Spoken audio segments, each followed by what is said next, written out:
I'm a local president, local 7703 out of Shelbyville, Indiana.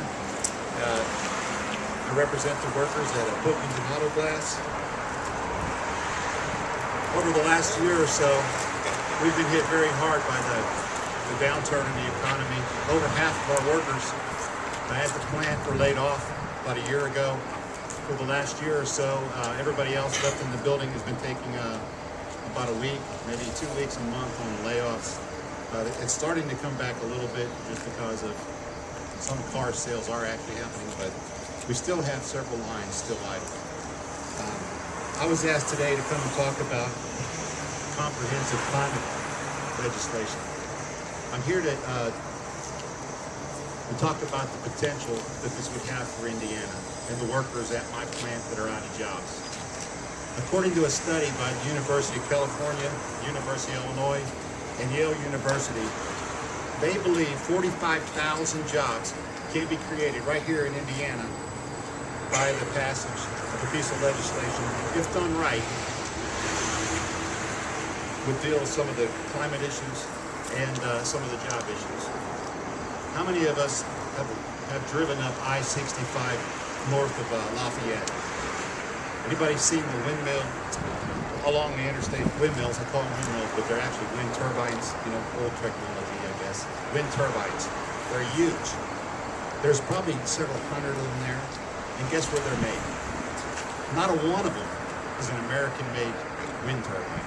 Not a one of them has steel from one of the 5 steel mills just 2 hours north of there. Not a single one of them. It's all from overseas. It comes from China. It comes from Germany. Parts are made in China and Malaysia.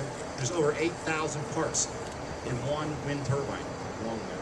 8,000. How many jobs, how many little factories does that take to make 8,000 different little parts? So I believe with a piece of comprehensive legislation, we can get some of those jobs right here in Indiana. I believe the laws need to be adjusted so that the jobs actually stay here in the United States. Even better, it would be better here in Indiana. So I'm here to, I was here to speak about this. We're here to talk about this legislation, and at this point I'd like to turn it over to... Thank you. My name is Bowden Quinn. I'm the Conservation Program Coordinator for the Sierra Club Hoosier Chapter. It's a pleasure to be out here this afternoon, and thank you all for coming.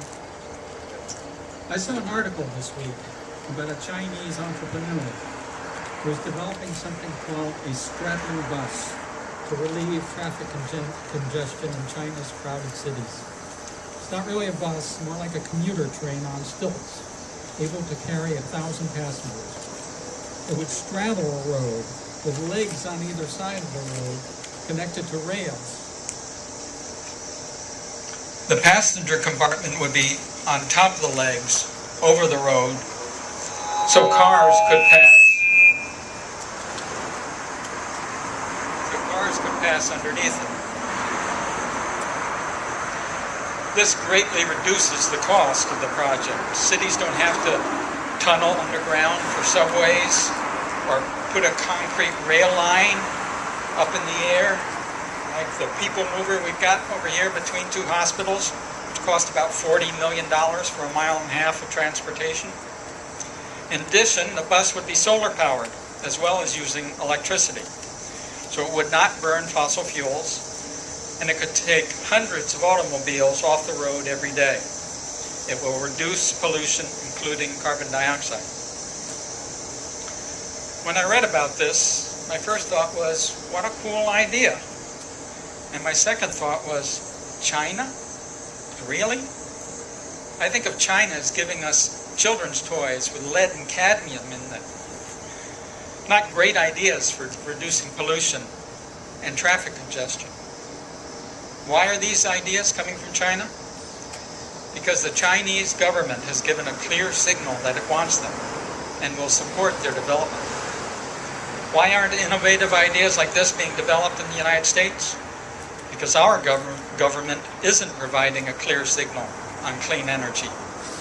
And that's because our senators are just trying to score political points against each other on energy. Well, we can't afford that. It's time for the Senate to stop playing games and get to work. Americans have the ingenuity to come up with new ways to overcome our energy problems, like the straddling bus. Americans have the knowledge and training to build wind turbines, solar panels, new kinds of public transportation, the electric cars of the future. Americans have the strength and determination to overcome the most difficult challenges that the future may hold in store. We have the brains, we have the hands, we have the hearts to imagine and build great ideas that will restore our economy, create jobs, reduce our dependence on foreign oil, protect our environment from oil spills like the BP Gulf disaster or the pipeline release that happened in Michigan a week or so ago. We can build the new clean energy technology that will reduce carbon pollution and the threat of global warming. And we can export that technology to the world. American workers are ready to do that job. We need the Senate to stop playing politics, get to work, and show some leadership for a change. Now we're going to hear from some of the people who are riding the Blue-Green Alliance bus.